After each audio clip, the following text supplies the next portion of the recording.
Welcome to Keto Meals and Recipes.com. Today's recipe is Thai-style keto grilled pork tenderloin.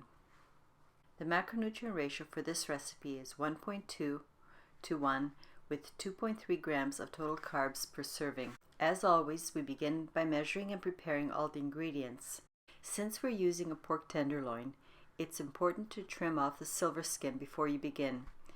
To remove the sinewy layer, insert a sharp knife under the silver skin and glide it along the meat. It will come off quite easily. Try your best to get most of the silver skin off because this tough outer layer will not dissolve and just make it tough to eat. When I'm cooking, I like to make things easy for myself and dirty as few cooking utensils as possible. I love this recipe because it can be assembled in one casserole. To make the thyme marinade, pour the ingredients into the casserole, starting with the grapeseed oil, tamari, fresh lime juice, the lime zest, the monk fruit sweetener, fresh grated ginger, grated garlic, the red pepper flakes, and the fish sauce. Then use a spatula to stir and distribute the ingredients. Next, put the trimmed pork tenderloin into your casserole pan and dip and rotate until the tenderloin is well coated. Also, scoop the solid ingredients from the bottom of the pan and place on top of the meat. For best results, cover the casserole pan with cling wrap and refrigerate for a minimum of 1 hour and, if time permits, up to 24 hours. After marinating and before baking, I usually brown the tenderloin by taking it out of the sauce and lightly patting it with a paper towel. This is an optional step, but I would highly recommend you brown the meat before you bake it. To begin the browning, take a large skillet and heat it up on medium-high heat on the stovetop.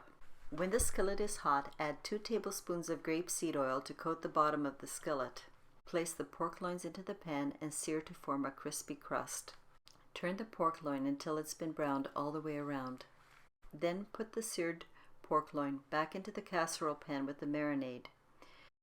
Rotate the meat in the marinade and place the casserole into the preheated oven for 20 to 30 minutes. You will know the meat is done when it's still slightly pink on the inside. When the tenderloin is done, remove it from the oven and place it on a serving platter and let it rest. In the meanwhile, take the remaining sauce in the casserole pan, pour it into a small pot, and simmer over low heat until the liquid has been reduced and you have a sauce that's the consistency of thin honey. To serve, cut the tenderloin into thin strips. What you serve this with and how you serve it is up to you. When I want a quick and easy meal, I wrap each piece of tenderloin in a large romaine lettuce leaf and topped with a little bit of the marinade. Sometimes I also like to use a thin section of raw jicama as a wrap. I hope you enjoyed this recipe. Thank you for watching and see you next time. For additional information and suggestions about this recipe, please see the description below where you will find the link to my blog and where you can also get the printed recipe.